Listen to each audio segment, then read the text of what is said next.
Vamos lá. Nosso palestrante de hoje é o professor Henrique Barbosa, ele é professor do Instituto de Física da USP. Ele vai dar um colóquio para a gente com o título Usando Redes Complexas para Entender a Floresta Amazônica. Parece um tema bastante interessante. O Henrique trabalha com transporte de umidade e circulação atmosférica em grande escala. Ele fez doutorado no Unicamp, fez pós-docs em várias instituições, na Universidade de Maryland, na Universidade de Manchester, no Reino Unido. Atuou como pesquisador assistente em diversas instituições, como o Instituto Nacional de Pesquisas Espaciais, e ele é professor da USP desde 2008.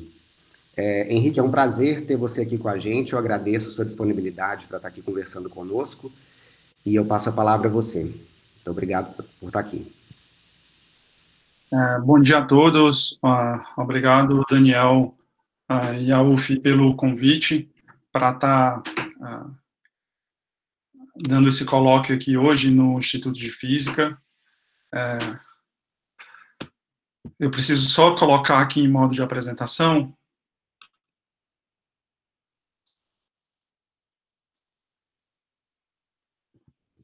E compartilhar a tela com vocês.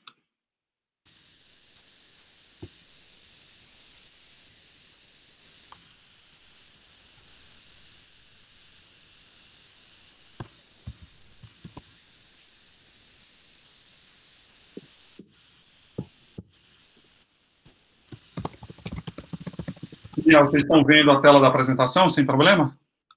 Sim, estou vendo. Tá. Então, como o Daniel colocou, e vocês devem ter visto no anúncio, né? A minha ideia aqui hoje é falar para vocês um pouco sobre como que a gente tem, no meu grupo de pesquisa, aplicado aí técnicas de sistemas dinâmicos, em especial redes complexas, para entender processos que acontecem na atmosfera e entre a atmosfera, no acoplamento entre a atmosfera e a biosfera, em especial o papel da floresta amazônica nesse acoplamento entre a biosfera e a atmosfera no nosso sistema climático. Antes de realmente entrar de cabeça nesse tópico, me permitam dar um passo atrás e vamos começar dando uma olhada nessa animação que mostra para a gente, são dados da semana passada, observações por satélite, né, que estão mostrando o campo de vapor de água no nosso planeta. Então, isso é uma composição de 3 grupos de famílias de satélites diferentes, e onde a imagem é mais esbranquiçada, há mais vapor de água, onde a imagem, o cinza, está mais para preto do que para branco, tem menos vapor de água. Então, observando essa animação, a gente consegue, em certa medida, observar os movimentos da atmosfera. A gente consegue ver a passagem de sistemas frontais em latitudes médias, por exemplo, frentes frias entrando sobre a América do Sul. A gente consegue observar uma quantidade muito grande de vapor de água na região tropical e como que esse vapor de água que está próximo da superfície é carregado pelos ventos alísios. Então, a gente consegue, se vocês observarem aqui na costa norte da América do Sul, dá para ver o vapor de água entrando em cima da América do Sul, tá bom? E, bom, onde tem vapor de água, tem também nuvens, né? Então, vai haver condensação desse vapor de água, dependendo das condições, e vai surgir, então, nuvens. E essa é a animação de um daqueles satélites, mas de outros canais, dos canais visíveis durante o dia e infravermelho durante a noite, mostrando a cobertura de nuvens em cima da nossa região, do nosso lado do hemisfério do planeta, no mesmo período que a gente estava observando aquele campo de vapor de água. Tá? Mas aqui a gente está mostrando um dia só de animação, né? Então, um dia e uma noite. E associado àquele campo de vapor de água, a gente consegue ver, então, como que acontece essa dinâmica das nuvens. Se vocês observarem bem, vamos começar o dia agora, e você vê que pipoca um monte de nuvens em cima da Amazônia, né? Então, você vê a formação de... agora vai entrar em animação. Vocês veem a animação, o monte, agora, aparece em toda a região amazônica, em cima da floresta, uma quantidade muito grande de nuvens. Algumas dessas nuvens estão associadas com essas nuvens maiores, né, que perduram durante a noite, que são sistemas convectivos de mesescala. E esses sistemas maiores vão, então, provocar chuva, vão provocar precipitação. Tá? Então, onde tem vapor de água, a gente pode ter nuvem, onde tem nuvem, a gente pode ter precipitação. E essa animação, também para o mesmo período, mostrando, globalmente, observações de satélite dos sistemas precipitantes. Então, onde está nevando aí são as cores azuis, né? E onde é água líquida que está caindo na superfície, são as cores quentes, coloridas, do verde para o vermelho. Essas três imagens, essas três visões que eu estou trazendo para vocês aqui no começo dessa apresentação, é o que a gente chama de tempo, tá? É o que acontece no dia a dia, no nosso planeta, tá?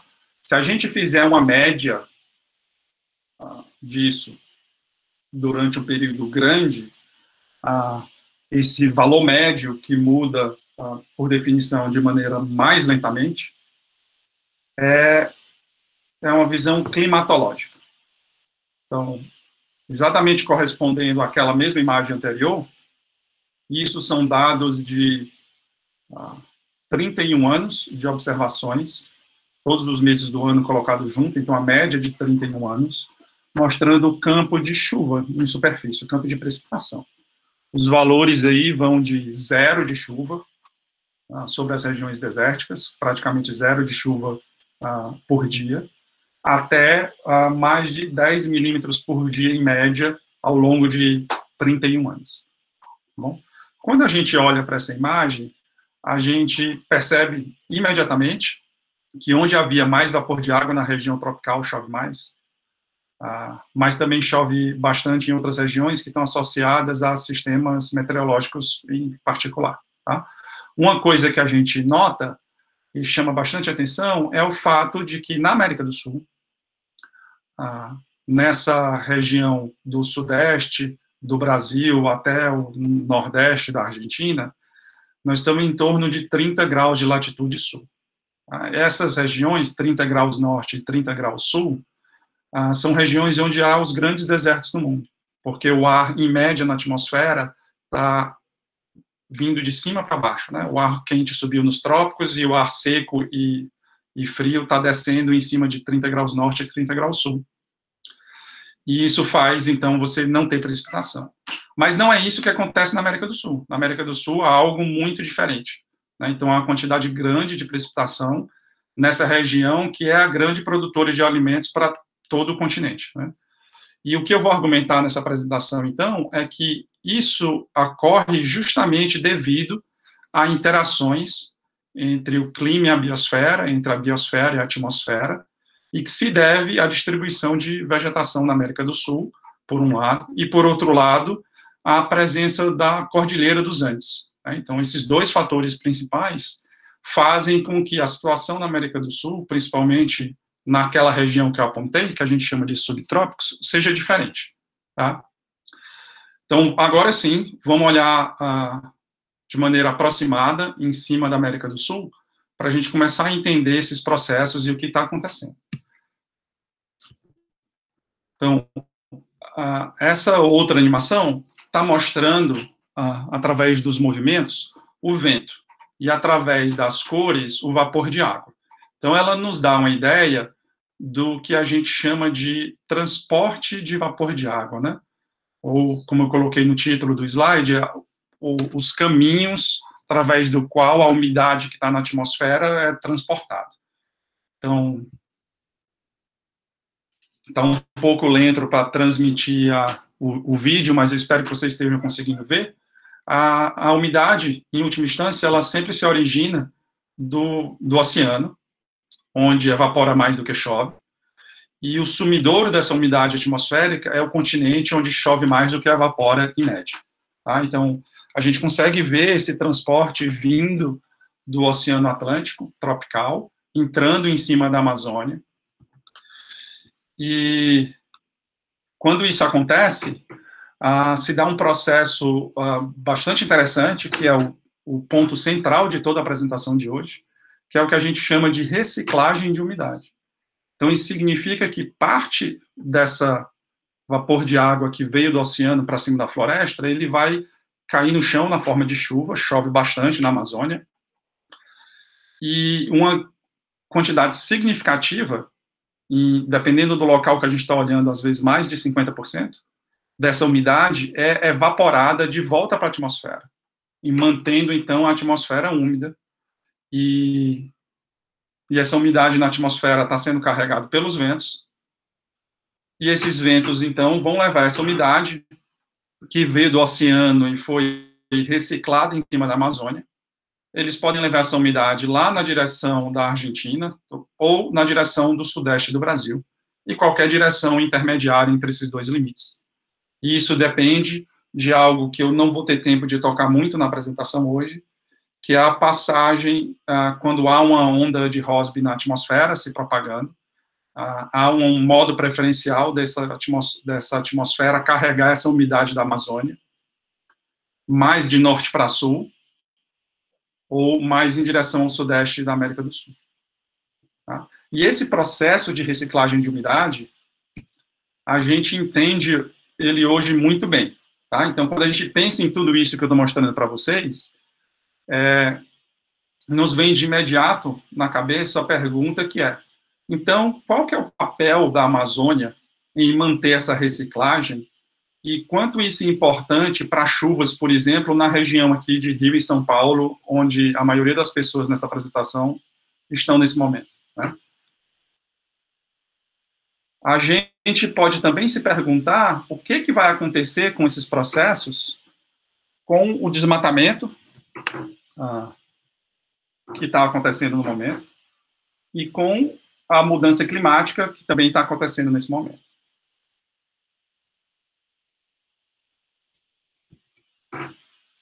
Então, esse processo que eu acabei de descrever para vocês, de maneira resumida, é a água que sai do oceano, ela evapora, vai para cima do continente, essa água vai precipitar, e devido à presença de plantas e árvores com copa muito frondosa e raízes profundas, essas árvores, essa vegetação vai retirar essa umidade que está no solo e vai, através de transpiração das plantas, devolver essa umidade de volta para a atmosfera. Tá? E a gente entende esse processo em detalhe, né? A gente entende esse processo, hoje em dia, no nível da folha, né? No nível dos processos bioquímicos que ocorrem dentro da planta. Então, essa densa folhagem que tem na floresta, ela vai interceptar a água da chuva, os troncos e os galhos também vão interceptar a água da chuva. Então, parte da evaporação da água de volta para a atmosfera é evaporação de água que a gente chama interceptada. E uma parte importante dessa evaporação é a transpiração da planta. Como ser vivo, a planta respira, além de fazer fotossíntese, e ao respirar ela troca gases com a atmosfera, inclusive vapor de água, através dos estômatos, que eram aquelas aberturas na folha da planta, através do qual se dá essa troca gasosa. E isso acontece em todo lugar. Isso acontece com as plantas que estão na nossa casa, com a planta no jardim aqui na USP ou aí na Federal Fluminense. Tá? Mas na Amazônia é de uma exuberância tão grande que você consegue visualizar esse processo acontecendo. Então, essa foto eu tirei já faz alguns anos de cima de uma das torres que a gente tem de observação na floresta. Isso é as primeiras horas do dia, e você consegue observar o vapor de água que está saindo da vegetação e indo para a atmosfera. Tá bom? Essas árvores, numa foto dessa, a torre de onde eu bati essa foto tinha 60 metros de altura, as plantas, a vegetação tem da ordem de 45 metros de altura. Então, uma única árvore como essa que eu estou destacando aqui, com 20 metros de diâmetro, esse pedacinho é responsável por injetar de volta na atmosfera 1.000 litros por dia. Tá? Se a gente pensar na quantidade de pedacinhos de 20 metros de diâmetro que compõem a floresta amazônica, com a planta, com os troncos, as folhas interceptando água, evapotranspirando, a gente está falando de 20 bilhões de toneladas de água por dia que a floresta devolve para a atmosfera. Tá? 20 bilhões de toneladas de água por dia é algo que a gente não consegue nem imaginar, né? Quanto que é isso.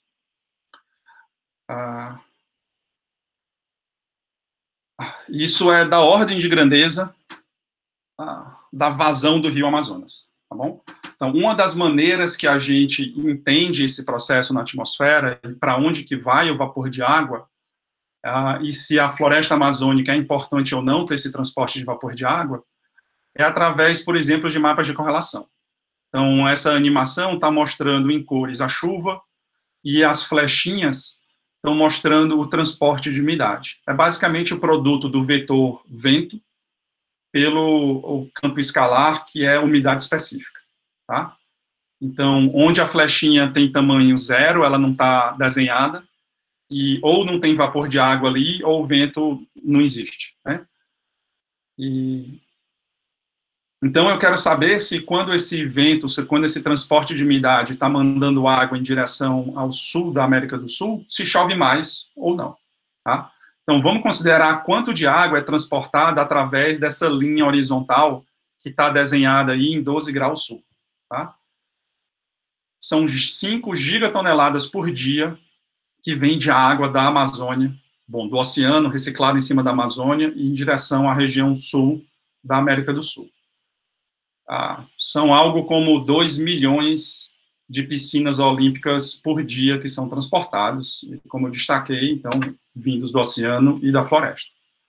A gente pode agora, por exemplo, observar como que esses 5 gigatoneladas por dia variam no tempo, e eu posso fazer um mapa de correlação dessa minha série temporal, que é o fluxo de umidade indo para o sul, com a quantidade de chuva em cada ponto no meu mapa. Em cada ponto eu vou ter uma série temporal e eu calculo a correlação e faço um mapa disso.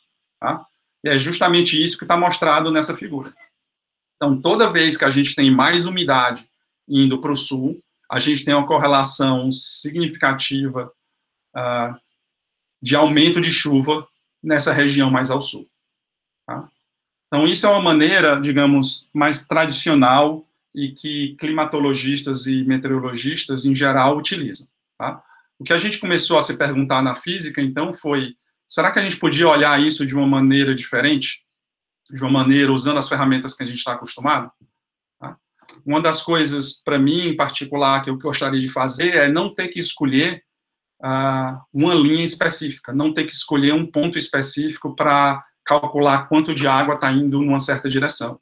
Eu gostaria de ser capaz, por exemplo, de calcular um termo como esse, calcular a correlação de chuva em cada ponto contra o transporte de umidade em qualquer outro ponto. Tá? O problema é que, ao fazer isso, a gente não reduz o problema a 2 dimensões, e eu não consigo mais plotar um mapa. A gente vai ter um objeto que é pelo menos quadridimensional. Tá? E aí, o que é que a gente faz com esse objeto quadridimensional, né? Onde todos os termos são, por exemplo, correlações de Pearson ou alguma outra correlação que for apropriada para o problema dado. Uma das coisas que a gente pode fazer é delimitar um limiar e só considerar as correlações como sendo importantes acima de um certo limiar. Tá? E é exatamente isso que eu estou mostrando nesse mapa. Então, eu crio os links entre 2 pontos quando há uma correlação significativa entre o transporte de umidade em um ponto e a chuva em outro ponto. Tá bom? Então, agora, eu tenho um objeto matemático que tem uma certa topologia específica e que é, de fato, um grafo. Eu tenho vértices e links, e esses vértices, eles têm e links, eles compõem esse gráfico que tem uma topologia não trivial, e isso é o que define, de fato, uma rede complexa. Tá? Então, de maneira muito simplificada, aquele nosso processo pode, então, ser pensado como uma rede complexa, tá? E como uma rede complexa que é real, que vem de um problema real, ela tem uma série de propriedades inerentes a esse tipo de redes, e que a gente pode inferir coisas sobre a atmosfera a partir do que já foi entendido em outros sistemas. Então, essas redes são scale-free, elas têm alto grau de clustering. Então, se um ponto está relacionado com outros dois, provavelmente esses outros dois estão relacionados entre si. Elas são uma rede de mundo pequeno, então significa que com poucos passos eu consigo ir de qualquer nó para qualquer nó, tá? E redes complexas, de uma maneira geral, para os alunos que talvez não estejam familiarizados e que estejam assistindo essa apresentação, elas têm sido aplicadas nos últimos 10, 20 anos para uma quantidade imensa de problemas diferentes, né? Por exemplo, para observar como que as homepages na internet apontam de umas para outras, para entender como que as proteínas interagem, ou algo que se parece mais com nós e links, né? Por exemplo, com redes de transporte de energia elétrica, ou de malha rodoviária, ou de telefonia, ou mesmo os seus neurônios no cérebro transmitindo informação, tá? Então, o meu objetivo hoje, até o fim da apresentação, é mostrar exemplos específicos para vocês de como a gente fez a aplicação de redes complexas para entender essas questões na Amazônia, em especial esse processo do transporte de vapor de água, o que pode acontecer com esse processo com mudanças climáticas e o que pode acontecer com esse processo devido ao desmatamento. E se eu tiver tempo no final, eu vou tentar mostrar um pouco mais de outras coisas que a gente faz no nosso grupo de pesquisa.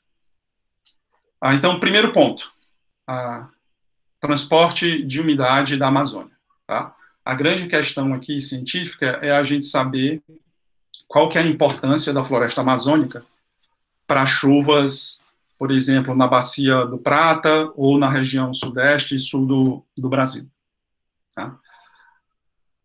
Para ser capaz de construir a rede complexa que modela esse transporte de umidade, que basicamente eu mostrei uma imagem para vocês, né, como exemplo da rede, pelo menos a parte dela em cima da Amazônia.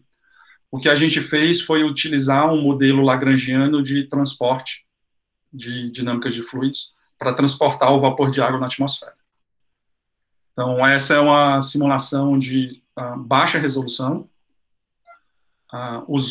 As flechas, de novo, é o produto do vento pela umidade, e as cores é a quantidade de chuva, mas não a chuva total, só a chuva que veio de água que saiu da Amazônia. Ou seja, se a água evaporou da Amazônia, como eu estou no modelo de transporte lagrangiano, eu posso colocar um carimbo na minha variável que eu estou acompanhando. Então, eu sei diferenciar a água que foi evaporada da floresta versus a água que veio direto do oceano, tá? E a gente consegue ver como que essa água que saiu da floresta contribui para chuvas em outras regiões. Bom, então, nesse nosso modelo, a gente tem dados observados de satélite e de torres de fluxos em superfície para nos dar quanto que existe de evapotranspiração. A gente tem observações dos ventos, observações de precipitação, e a gente usou o modelinho de transporte para calcular para cada ponto de grade no meu domínio. Então, vamos pegar o ponto de grade número 1. Para cada ponto de grade no meu domínio, quanto que é evapotranspiração naquele pedacinho de floresta, aqui indicado por E1, tá? Ele contribui para chuvas em todos os outros pontos de grade. E por que a gente usou ou interpretou esse problema como um problema de redes complexas com nós e links, e a gente tem um ferramental de redes complexas? O que a gente conseguiu fazer foi contabilizar, por exemplo, não só quanto que da evapotranspiração no ponto de grade número 1 contribui para a chuva no ponto de grade número 2, mas também, ou seja, uma contribuição direta, mas também a gente conseguiu contabilizar as contribuições indiretas. Tá? Então, essa chuva número 2, ela contribui para quanto de água tem no solo no ponto 2. Isso significa que parte da evaporação do ponto número 2 depende, de fato, do ponto 1. Tá? Então, quando o ponto 2 contribui para a chuva no ponto 4, nesse diagrama, ele está transmitindo, na verdade, uma informação que veio do ponto de grade número 1. Tá? Esse transporte com a paradinha no meio do caminho, com a precipitação e depois evaporar de novo, é o que a gente denominou de transporte de umidade em cascata. Tá? E o nosso grupo foi o único que foi capaz de fazer essa conta até o momento, e como eu vou mostrar para vocês nos próximos slides, é uma quantidade bastante significativa que estava sendo deixada de lado, que não estava sendo considerada. Tá? Então, basicamente, o que a gente conseguiu fazer foi considerar, por exemplo, a fonte de umidade como sendo a Amazônia, o ponto aqui número 1, com destino final, digamos, o sul do Brasil, a região número 3, e a gente conseguiu contabilizar todas as contribuições diretas de 1 por 3, que nem está desenhada aqui nesse gráfico, tá? Então, uma contribuição direta. E a gente conseguiu contabilizar todas as possíveis contribuições indiretas, tá bom? Com uma parada no meio do caminho, com 2, com 3, com 4, com quantas forem. Tá?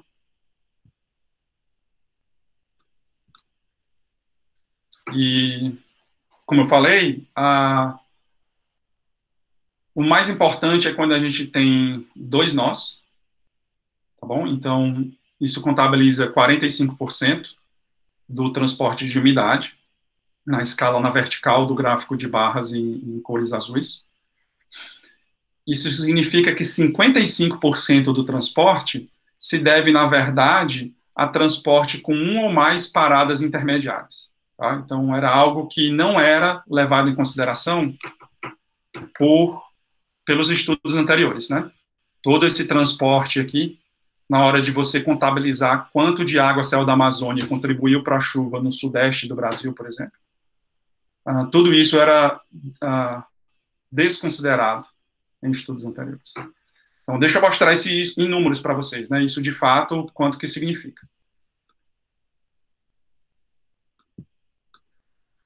Então, no gráfico da esquerda, eu estou mostrando a fração da chuva, de 0 a 1, né, de 0 a 100%, a fração da chuva que veio de água que evaporou da Amazônia. Tá? Então, a contribuição maior da água que sai da Amazônia é para a região dos Andes, né, quando o vento leva a água montanha acima, ela vai acabar chovendo por esfriamento. Mas também é uma contribuição grande no sul e sudeste da América do Sul, né, do Brasil, inclusive. Chegando aí a algo como 15% a 20%. Do lado direito, o painel está mostrando aqueles outros transportes em cascata, né? Não o direto, mas o que tem uma paradinha no meio do caminho. Tá? Então, para a Bacia do Prata, por exemplo, para dar algum número para vocês, a contribuição da Amazônia é algo como quase 1/4. 20% a 25% da chuva na Bacia do Prata é água que veio da Amazônia. E o efeito de transporte em cascata soma mais 7%.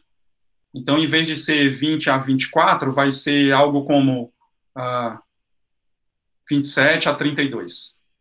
Então, em vez de ser 1/4, 1/5 é algo mais como quase um terço das chuvas naquela região, depende da água que sai da Amazônia. Então, se é tão importante assim, vamos olhar que impacto esses processos podem ter em termos de mudanças climáticas e em termos de mudança de vegetação, de desmatamento. Tá? Então, ponto número 2 que eu queria discutir com vocês. Tá? Então, impactos de mudanças climáticas na perda de floresta e como que isso pode afetar as chuvas em outras regiões da América do Sul. Então, esse gráfico é um paper do Mali no PNAS, já tem 10 anos, mostrando uma agregação de dados de vegetação em 3 grandes categorias só de vegetação, né? O verde, que seria algo como as florestas tropicais, o vermelho, que seria algo como o nosso cerrado, a caatinga ou a savana africana, e o azul, que seriam os demais tipos de vegetação no meio do caminho, inclusive por exemplo, florestas no Canadá, nos Estados Unidos. Então, o que é que a gente vê quando a gente plota esses dados em função da quantidade de chuva na vertical e da dureza da estação seca na horizontal? Tá?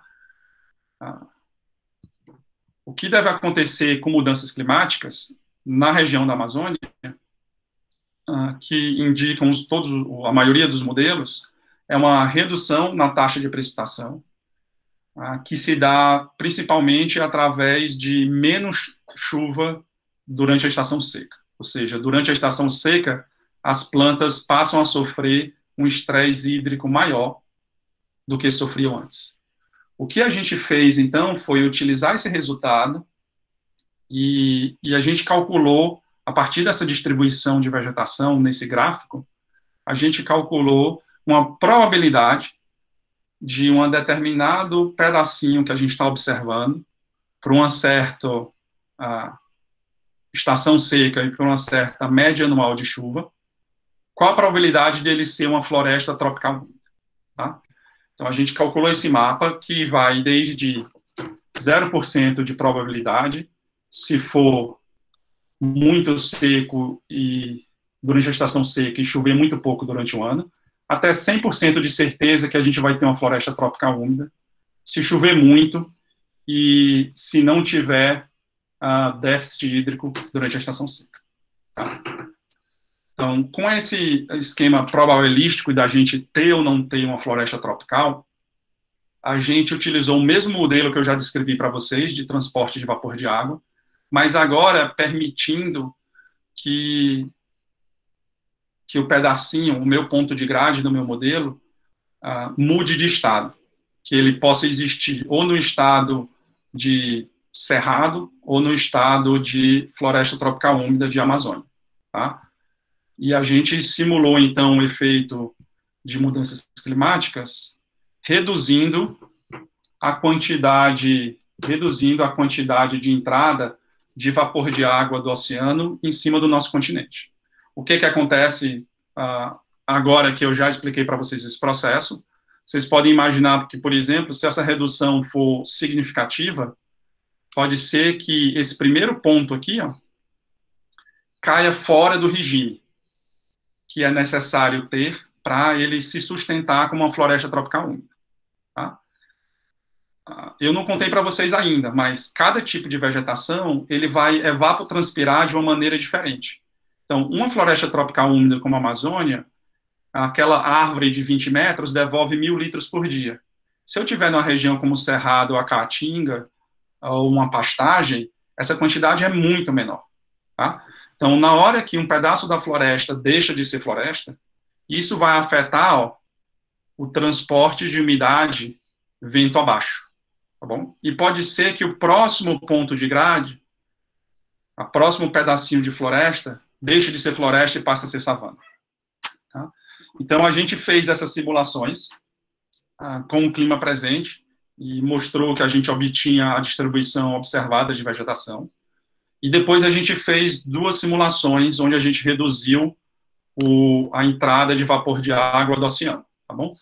A gente fez a simulação onde tudo acontecia exatamente como eu descrevi para vocês, ou seja, a vegetação é totalmente acoplada com a atmosfera. Então, se eu mudar floresta para savana, eu mudo a quantidade de evapotranspiração. E a gente fez uma simulação teste que foi desacoplada. Então, se diminuir a chuva, a floresta pode morrer, mas, artificialmente, só para o meu estudo de modelo, eu permito que a evapotranspiração continue igual. Tá? E o resultado é o seguinte: à medida que eu reduzo a umidade no eixo horizontal, então, sem nenhuma redução de umidade, é o que a gente teria hoje, com o máximo de redução de umidade. A gente calculou quantos por cento da floresta deixam de ser floresta, né, e viram algo parecido com o nosso cerrado.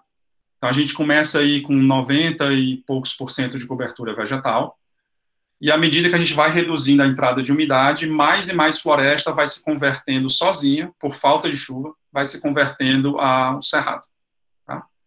E esse efeito é não linear, como a gente pode observar, e ele é mais forte quando a gente permite esse acoplamento. Tá?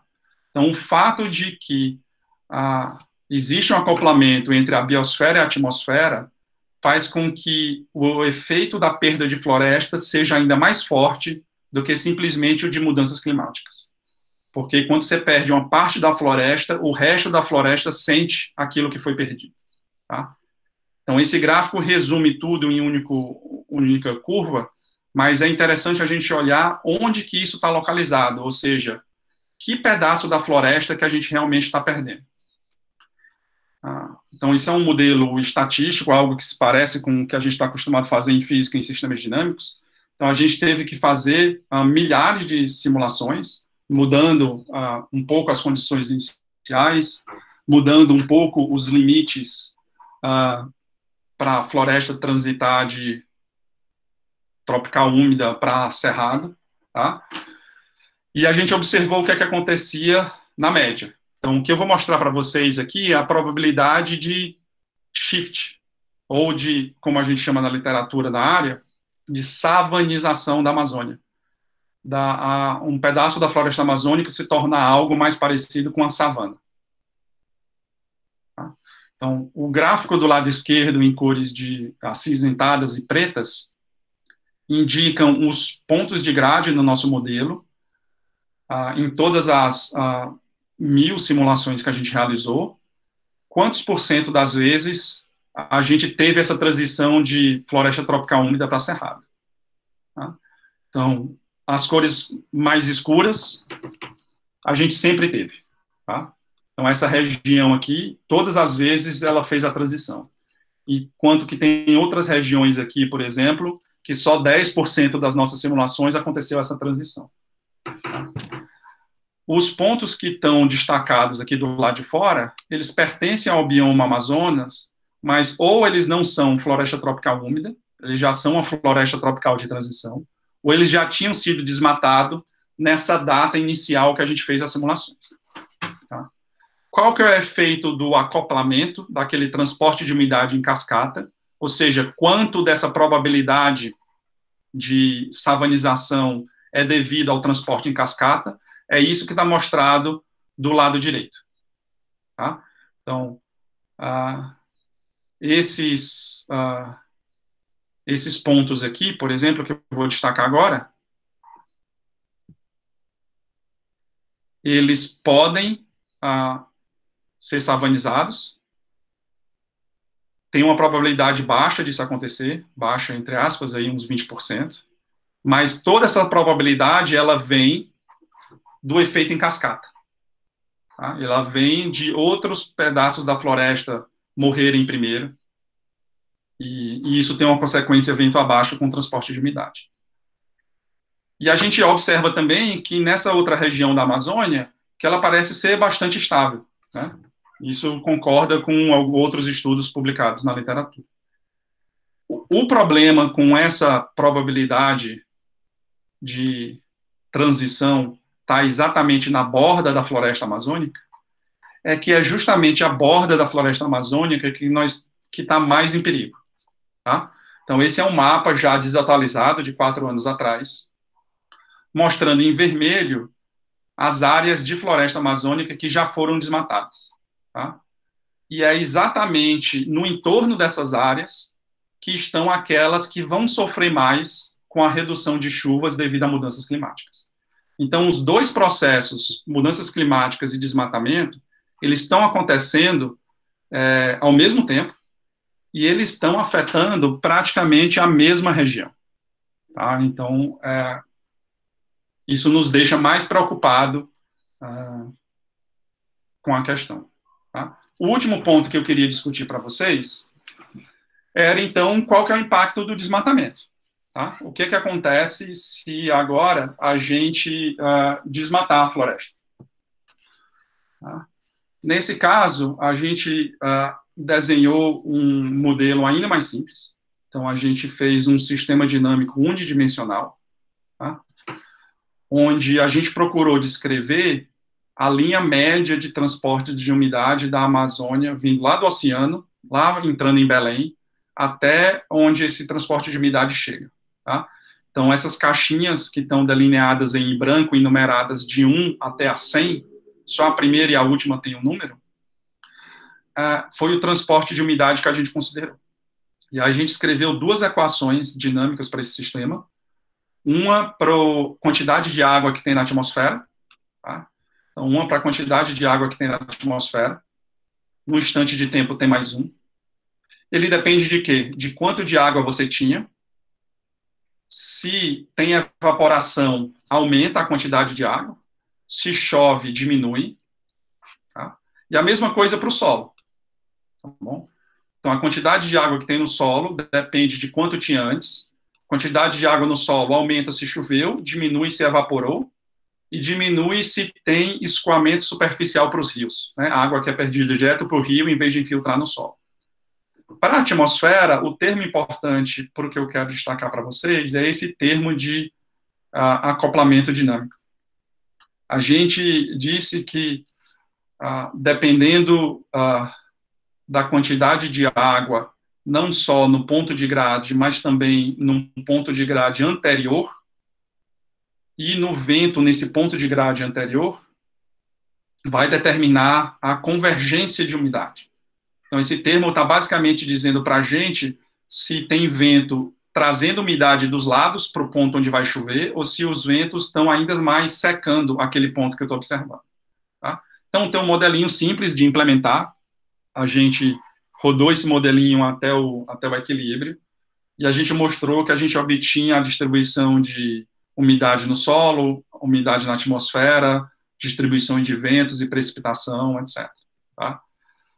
E para tentar entender esse processo, uma coisa que a gente ainda não compreende bem, do ponto de vista da atmosfera, é o quanto esses ventos que estão transportando o vapor de água, o quanto eles dependem simplesmente de um aspecto dinâmico, por exemplo, rotação da Terra e ventos alísios, que seria essa componente aqui, e o quanto eles dependem de liberação de calor latente, ou seja, o quanto a chuva atrai a própria umidade que ela vai precisar.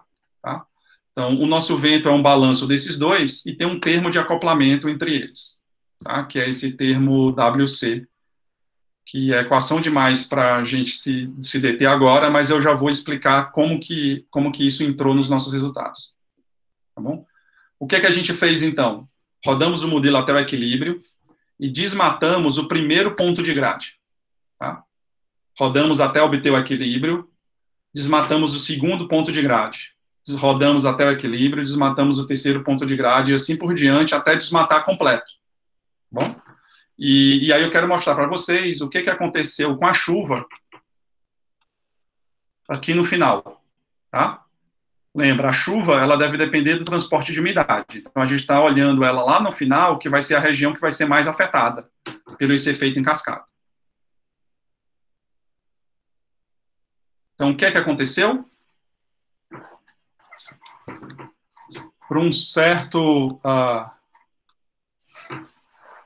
a gente começou numa certa condição inicial aqui, e à medida que eu vou promovendo o desmatamento, de 0 até 100%, o que acontece é que diminui a chuva que eu estou observando lá no final. Tá? Então, diminui a chuva e diminui de uma maneira não linear. Tá?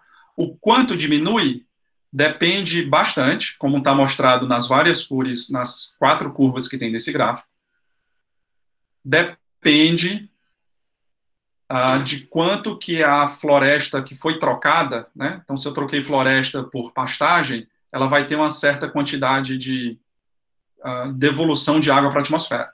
Tá?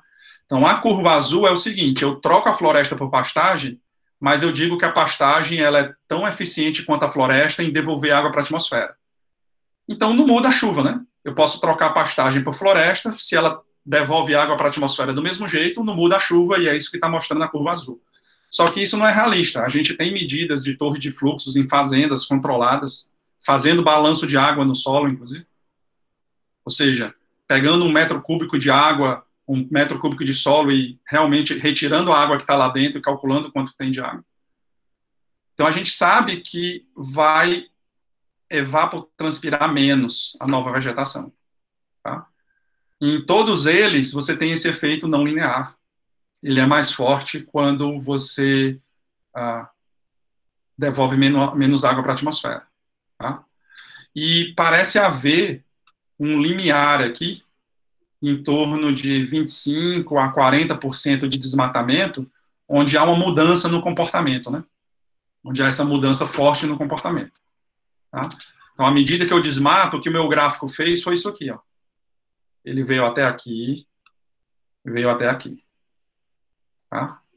Quando a gente viu esse resultado, a gente pensou, não, então vamos considerar o seguinte, a gente desmatou todos os nossos pontos, vamos agora crescer a floresta outra vez. Então, vamos plantar a floresta lá no ponto de grade número 100, depois vamos plantar a floresta no ponto de grade número 99, 98, 97. Vamos ver se o nosso modelo diz que esse sistema é reversível, tá? Ou que eu poderia simplesmente replantar a floresta e eu desfaço o que eu fiz. Tá? E não é bem assim. O que a gente observou é que na hora que eu vou plantando a floresta de volta, eu passo por aquele ponto crítico que eu tinha destacado para vocês, e aí eu deixo de seguir o sistema exatamente pela linha de onde ele veio. Tá? Eu tenho que praticamente replantar toda a floresta para voltar para a condição inicial. Então, esse acoplamento entre a Amazônia e a atmosfera, através desse transporte e reciclagem de umidade, tem alta esterese. Tá? Dependendo daquele coeficiente de acoplamento que eu falei para vocês, ou seja, se os ventos dependerem mais do que a gente acredita da própria chuva para forçar os ventos a acontecerem, pode ser, inclusive, que nunca retorne, tá? Dependendo do coeficiente de acoplamento entre os ventos. Bom, então, o problema com isso que eu estou discutindo todos para vocês é, então, que nesse mapa de 2016, a gente já está chegando próximo dos 20% de limite de desmatamento. Tá? A gente já está chegando aí no que não só esses nossos trabalhos, mas outros trabalhos na literatura indicam como sendo um possível ponto crítico para a floresta amazônica. Tá? Inclusive, há alguns papers recentes desse ano de alguns cientistas já alertando de que a gente já teria cruzado esse limite para a Amazônia. Qual que é o problema, de fato, da gente perder a Amazônia? Há vários problemas, né? Eu vou destacar aqui só alguns deles no tempo que me falta até o final da apresentação. Um deles é que a Amazônia é um grande reservatório de carbono. Tá? Então, isso é outro paper no PNAS, já faz alguns anos, onde o Saty colecionou aí diversas observações diferentes de estoques de carbono na vegetação. Bom? Então, isso é carbono da biomassa das florestas. E a Amazônia é um hotspot. Tá? 40% do carbono nas florestas tropicais está na Amazônia. Tá? Então, o que acontece se a gente substituir a Amazônia por um tipo de vegetação que segura menos carbono em cima do solo? Esse carbono foi para algum lugar, ele foi para a atmosfera, por exemplo, através de queimadas. E isso vai potencializar mudanças climáticas, isso vai significar um aumento de temperatura na média global. Tá? E isso foi estudado do ponto de vista, por exemplo, utilizando modelos climáticos. Tá bom? Então, esse é um paper de revisão na Nature Climate Change de 2015, onde o Lawrence e o Vanderkar, eles reuniram, aí nessa figura estão indicados só 8, né, referências diferentes, ou seja, outros trabalhos científicos, que fizeram simulações testando o que acontece se a gente tirar toda a floresta tropical na África, ou na Indonésia, ou indicado em vermelho na América do Sul. Tá? O que acontece é que outros pontos no sistema climático vão sofrer consequências. Tá? Onde tem triângulos vermelhos, diminui a chuva, porque você retirou a Amazônia. Então, o oeste americano e o México, onde já sofrem muitas queimadas sazonais, né, porque fica muito seco uma certa época do ano, vai ficar pior ainda. Né? E onde tem as bolinhas vermelhas, vai aumentar a chuva. Isso são o que a gente chama em atmosfera de teleconexões. Então, quando você perturba o sistema em um ponto, muito longe dali, através de propagação de ondas na atmosfera, você vai causar efeitos também, muitas vezes, adversos, né? Então, para melhorar esses tipos de modelos, a gente precisa entender melhor como que funciona o sistema climático, né? E a gente precisa entender, por exemplo, como que as mudanças que estão sendo causadas pelo homem afetam o clima. Tá? E é justamente essas coisas que a gente estuda no nosso grupo de pesquisa no Instituto de Física na USP. Então, um efeito de desmatamento, de queimadas, mudanças de uso no solo, que provocam na atmosfera. Tá? E a gente faz isso utilizando uma combinação entre modelos de redes complexas, sistemas dinâmicos, como eu discuti hoje para vocês, ou modelos climáticos mesmos, que resolvem as equações de Navier-Stokes e calculam o que vai acontecer, onde a gente tenta colocar toda a física que a gente conhece nas equações que estão resolvidas no modelo. Tá? E a gente também faz isso do ponto de vista de observações, e a gente tenta juntar os modelos com as observações. Tá? Uma das coisas que nós estamos tentando estudar agora, que a gente está tentando entender, a gente está tentando melhorar como que os modelos fazem chover. Né? Parece uma coisa muito óbvia, mas é um dos processos mais difíceis de estudar e de representar com modelos, até mesmo porque a gente não tem medidas suficientes e a gente não entende o suficiente do ponto de vista experimental. Tá? Então, um dos alunos do grupo, por exemplo, está se dedicando agora a entender como que essas nuvenzinhas de bom tempo, essas que parecem um algodão no começo da manhã, como que elas se organizam e crescem e levam vapor de água e calor na vertical na atmosfera, e elas se transformam em nuvens grandes de tempestade. E a gente está fazendo isso a partir de observações, que eu já vou mostrar nos próximos slides, e a gente está fazendo isso também utilizando um modelo capaz de resolver as escalas de nuvem.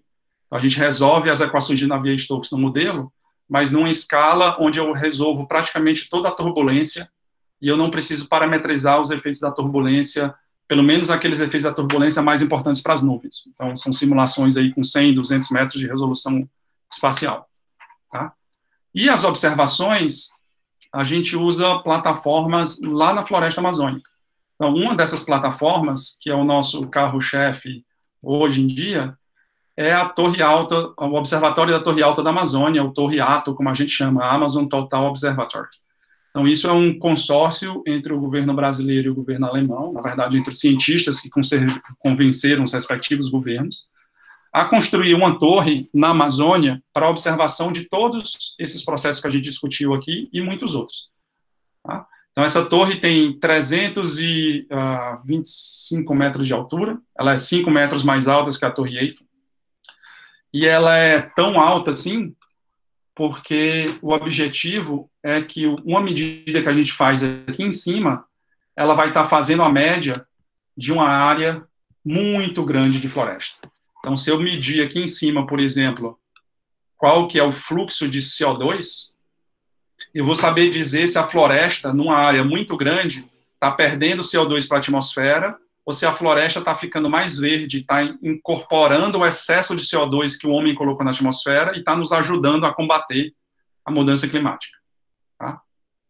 Junto dessa torre, nós estamos instalando agora uma série de instrumentos para observar nuvens. Então, radares de apontamento vertical para ver gotas de nuvem, gotas de chuva, radiômetros de micro-ondas para medir conteúdo de vapor de água na atmosfera e água líquida dentro das nuvens, o LiDAR para medir com sensoramento remoto baseado em laser, para medir o tamanho e as características ópticas e físicas das partículas de aerossol, de poluição que estão em suspensão no ar. E a ideia é utilizar toda essa parafernália para nos fornecer os dados que a gente precisa ao longo dos próximos 20 anos, para entender, basicamente, como que chove na Amazônia, numa floresta tropical como a Amazônia, e como que isso pode estar sendo modificado pelo efeito do homem. A gente também usa instrumentações parecidas com essa a bordo de aeronaves, né? Então, isso é 2 aviões científicos fazendo medidas na atmosfera, na região em torno de Manaus.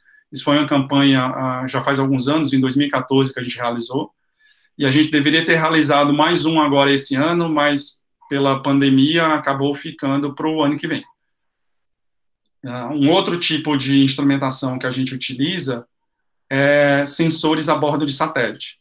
Não só sensores desenvolvidos por outros grupos, como a NASA, como a gente trabalha também no desenvolvimento dos algoritmos e dos sensores de alguns satélites. Então, esse é um dos casos.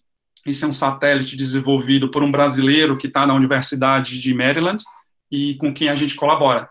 É um satélite que acabou de ser lançado, um CubeSat, para provar o conceito, e a gente está trabalhando agora em desenvolver o satélite grande para ser lançado daqui a 2 anos pela NASA, para substituir um dos satélites que eles têm, e esse satélite vai observar, então, ao mesmo tempo, então isso vai ser a novidade, ele vai ser o primeiro a observar ao mesmo tempo nuvens, aerossóis e como os dois estão interagindo. Bom, era isso que eu queria discutir e mostrar para vocês hoje nesse colóquio. Eu espero que eu tenha deixado claro para vocês que a Amazônia é um componente-chave do sistema terrestre, do nosso sistema climático, que a gente pode aprender bastante sobre esse sistema climático, sobre a Terra, sobre a atmosfera, pensando como físicos nesse problema do ponto de vista de um sistema complexo, e que a gente precisa tanto de modelos como observações para avançar nossos entendimentos desse sistema complexo que é o sistema terrestre. Com isso, eu agradeço o convite mais uma vez, muito obrigado, e se houver perguntas, eu posso estar aqui mais uns minutos aí para responder e discutir com vocês. Obrigado, Henrique. Muito interessante a sua apresentação. A gente tem algumas perguntas no chat já. Quem quiser fazer novas perguntas pode ir escrevendo, que a gente vai lendo na sequência. Tá, vou começar com a pergunta da Ingrid Chanca. Ela fez 2 perguntas, eu vou ler uma de cada vez. Ela pergunta, em primeiro lugar, o efeito explicado da perda de floresta com a diminuição da umidade é o que explica também os temas que vemos na Amazônia como Campina e Campinarana? Não. O que ela está perguntando é o seguinte: quando a gente viaja de avião e a gente olha as fotos que eu mostrei da Amazônia para vocês, a gente tem a impressão que a Amazônia é toda uma grande floresta uniforme, tá? E na verdade não é. Na verdade, tem pedacinhos da floresta aqui e ali que são bastante diferentes, e ela citou 2 deles aí diferentes. Esses tipos mais locais de vegetação e como ele muda, ele depende muito do tipo do solo e do tipo do relevo que está ali, tá? Então, tem os solos de várzea bem próximo dos rios, que são sempre alagados, tem um pouco mais afastado, como a Campinarana, que tem um solo bastante arenoso, parece areia de praia, então ele não sustenta uma vegetação dessa, uma árvore de 40 metros. E você tem a região que você sobe nos morros de 50, 100, 200 metros no máximo na Amazônia, onde você tem um solo mais firme, que são os platôs, e aí você tem vegetação daquela com 40 metros de altitude, tá? Obrigado. Depois ela pergunta se o modelo descrito na apresentação e como responde a eventos naturais extremos, como é o Ninho, em 2015. Ótima pergunta, Ingrid. A gente acabou de submeter um paper ontem para o Nature Climate Change com esses resultados em termos de vistas de El Niño, tá? O que acontece é o seguinte: se a gente olhar os resultados, as projeções para o futuro, baseadas nos modelos climáticos, tá? Diversos modelos climáticos, diversos centros de pesquisa no mundo, o que o futuro da Amazônia se parece é como se fosse um El Niño prolongado, tá? Então, a ideia nesse trabalho que eu estava te citando, que a gente acabou de submeter, foi a gente pegou os últimos 10 anos de dado, onde a gente teve 3 secas extremas que só deveriam ter ocorrido uma vez por século, e a gente teve 3 em uma década, já um sinal de mudanças climáticas. E a gente utilizou as diferentes intensidades desses El Niños nesses anos, dessas secas extremas que ocorreram, como um proxy, como um indicativo do que vai acontecer com a floresta no futuro. Então, sim, esses modelos podem capturar, mas não é tão direto, né? Mas a informação está lá. Legal, obrigado. Depois uma pergunta do professor Khaled Dechum. Ele diz, bom, entendi que a floresta amazônica é responsável por bombear água do Atlântico para o Sudeste. Então ele pergunta, não fosse a floresta, o padrão de chuvas mudaria? Isso é muito claro, mas pensando em termos do ciclo de água, a quantidade de chuvas integrada seria aproximadamente uma quantidade conservada, mudando apenas sua distribuição espacial? É exatamente isso, Caleb. Se você não tiver vegetação para devolver a atmosfera, a quantidade de chuva cai exponencialmente com a distância a partir da costa. Tá bom? Então, se você imaginar um vento trazendo água em uma região que é só solo, a quantidade de chuva cai exponencialmente com a distância em função da costa. Então, a chuva ia ser toda na costa, então, provavelmente, você ia até ter mais vegetação exatamente na costa, mas não para o interior. Então, o vento para o interior ia ficar mais seco e não ia chegar aqui em cima do Sudeste. Mas lembrando que a chuva no Sudeste, a gente está falando de 25%, né, que vem na Amazônia. Tem 75% que vem do Oceano Atlântico aqui adjacente. Né? Tá bom? Outra questão que a gente precisa considerar é que isso a gente não tem uma resposta clara, é o quanto as chuvas na região do Sudeste depende de um fator dinâmico, de instabilidade na atmosfera, versus disponibilidade de vapor de água. Bom, a gente pode imaginar que se a atmosfera ficar instável demais, vai acabar vindo mais água do oceano aqui adjacente a gente, né? Por exemplo. Legal, acho que isso já responde também a próxima pergunta, que foi do Jean-Michel Álvares. Ele comenta o seguinte, caso o desmatamento continue dessa forma, as chuvas não seriam redistribuídas da floresta amazônica para o Sudeste. O que aconteceria então? Acho que você respondeu, né? Que ela precipitaria toda na costa, né? Ela precisaria mais para cima, né? Elas seriam intensificadas mais para dentro da América Latina até serem freadas nos Andes? Isso aumentaria a sedimentação dos rios amazônicos, empobrecendo ainda mais o solo e a biodiversidade? É correto supor isso? Jean, você faz sentido a sua colocação. Não é a minha área de pesquisa, a hidrologia em si e efeito de sedimentos nos rios, né? Eu não sei o quão próximo a gente está do limiar ou quanto esse deslocamento de sedimento pelos rios depende de você ter um pouco mais de chuva ou um pouco menos, né? Mas sim, a princípio, se você intensifica a chuva em algum lugar, você está lavando mais o solo e você vai deixar o solo ainda mais pobre, né? Que ele está se referindo sobre deixar mais pobre, não sei se o pessoal na audiência sabe, mas assim, a floresta, no caso da Amazônia, ela sobrevive basicamente dela mesma. O solo é muito pobre, bastante arenoso, mesmo fora da Campina-Arana, que a gente estava discutindo antes. Mas tem uma massa de folhas e galhos e árvores em putrefação em cima do solo, que é a camada de liteira, que a gente chama. E a floresta sobrevive a partir da composição desse material orgânico, principalmente, e não de material orgânico ou nutrientes que já estejam no solo, né? Então, o que acontece quando você retira a floresta para plantar alguma coisa é que 1, 2, 3 anos você esgotou o solo.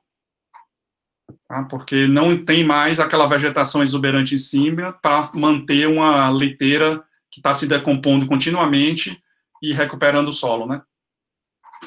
Se você tira a matéria orgânica de lá, você diminui a própria capacidade da floresta de se regenerar, né? Porque ela está usando a orgânica que ela mesma coloca no solo, né? Exatamente. Aí eu tenho uma pergunta, um comentário meu, que é o seguinte, eu achei muito interessante essa modelagem através de grafo. Aí eu queria saber como que você modela exatamente os links e os nódulos desse grafo, né? Eu entendo que o link, por exemplo, depende da direção do vento e da força do vento para transportar uma determinada massa de água na atmosfera, tá? Enquanto o nódulo vai depender do tipo da vegetação que está no local e da massa da vegetação, né, a capacidade dela de reter e repor água para a atmosfera. Então, existe uma equação tipo matemática. O que a gente fez, Daniel, foi o seguinte, pensando em princípios fundamentais, seria como você colocou, mas é difícil daí você quantificar cada um dos nós e dos links. Então, o que a gente fez foi força bruta. Então, a gente, para cada um dos pontos de grades no meu domínio, eu simulei só o que acontece com a evapotranspiração desse quadradinho de meio por meio grau. Tá? E olhei para onde que vai a água e onde que ela chove. Tá bom? Então, a gente anotou qual que era a contribuição desse ponto de grade para todos os outros. Para muitos deles vai ser zero, né? Nunca vai ter um vetor do vento que leva a água que saiu para lá, mas para vários, não. Para uma quantidade grande de pontos, ele vai contribuir. E a gente fez isso para todos eles. Então, essa nossa rede, praticamente, ela, assim, se a gente não jogar fora nenhum link, todos os nós são ligados a todos os nós. Tá bom? Aí a gente constrói ela dessa maneira, depois a gente põe um limiar, diz, olhando a distribuição de... e aí o que é que vai no link? O link é quanto de transporte de umidade teve, porque a gente simulou isso explicitamente, tá? Então, olhando a distribuição de valores para o transporte de umidade, eu posso dizer assim, eu quero trabalhar só com os 50% maiores, ou 5% maiores, ou os 95% maiores, eu vou jogar os pequenos, né, em termos de transporte de umidade. E aí você mantém uma quantidade de links e nós que você consegue processar num cluster desses que a gente consegue ter nos nossos institutos de pesquisa, né, não no supercomputador do INPE, e fazer a conta a partir do grafo, construído dessa maneira. E aí eu tenho uma curiosidade também, essa torre que você mencionou, Ato, eu queria saber a localização dela na floresta amazônica, né, exata, e se as medições que vocês fazem, elas são todas remotas, né, os equipamentos estão lá, os sensores estão lá, vocês captam esses dados, eles são transmitidos, ou tem que alguém lá, tipo, para fazer as medições? A gente normalmente tem um container em superfície com computadores e climatizado para coletar os dados automaticamente, né? Nessa torre a gente tem internet, então a gente consegue conectar daqui, mas isso não funciona nem uma semana se não tiver alguém lá olhando se não parou o instrumento, né? É instrumento de pesquisa, não é algo, né, de prateleira. Sim. Então a gente tem alunos e técnicos contratados, nesse caso da Torre Atom, na cidade de Manaus, e que o pessoal vai para o campo toda semana fazer a rotina de manutenção e calibração e verificação dos equipamentos, né? Na verdade, é uma operação bem mais complicada. Então, no caso da Torre Atom, quem coordena a operação logística é o Instituto Nacional de Pesquisa da Amazônia, o INPA, lá em Manaus. E imagina que a gente tem um sítio com alojamento para 20, 30 pesquisadores ao mesmo tempo, se for preciso.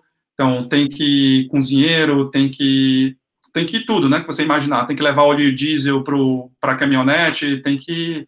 toda a infraestrutura você precisa ter no local, né? Então, o INPA tem vários barcos e caminhonetes para poder fazer esse transporte, né? Então, do aeroporto de Manaus para lá, a gente demora 2 horas e meia, 2 horas e meia de carro pela estrada, depois a gente pega uma vicinal de terra que demora mais 1 hora, depois a gente entra num barquinho, uma voadeira, que leva mais, dependendo se o rio está cheio ou se está baixo, pode demorar mais 2 horas. A gente desce já na margem da torre, e aí pega um trator, um quadriciclo, que aí demora mais uns 40 minutos, né, para fazer os 15 quilômetros finais. Então, demoram umas 6 horas aí para se deslocar para o sítio. Então, é uma logística que envolve um monte de pessoas, tem gente que vai e fica 1 semana, 20 dias, depois troca com o outro para alternar a função, né? E os pesquisadores e alunos vão na medida para manter os instrumentos funcionando, etc. Tá, obrigado. Aí aqui no chat tem um último comentário do Jean-Michel. Ele é um comentário mesmo, acho que não tem pergunta. Ele fala: El Ninho prolongado seria o mesmo que dizer que viraria um cerrado, só que com os rios todos sedimentados, porque lá é latossolo e argiolo. Triste demais. É isso mesmo, Diego. Para aquela região que a gente viu que sofria mais impacto, né, que não é a Amazônia que está indo na direção da Colômbia e da Venezuela, assim, né, o prospecto é que é isso que vai acontecer, né, porque as duas coisas estão reforçando, né, a gente tem mudança climática e o desmatamento, que tem aumentado bastante nos últimos anos, desde os últimos 4 ou 5 anos tem aumentado bastante, mais significativamente nos últimos 2. Os dois atacam exatamente a mesma região da floresta, né? Então, é difícil a situação, né? Então, assim, ano passado, a gente teve uma exposição muito grande na mídia, devido àquele aumento exacerbado de focos de incêndio e queimadas, né? Então, houve deu uma segurada um pouco, mas esse ano, com a pandemia do Covid, onde não há espaço no jornal para discutir nenhum outro assunto, por motivos óbvios, a coisa está desenfreada, né? Então, vai ser pior do que foi no ano passado, esse ano. Uma tristeza. Bom, não tem mais perguntas nem comentários aqui no chat, então eu vou pedir para todo mundo agradecer o professor Henrique Barbosa, secretário.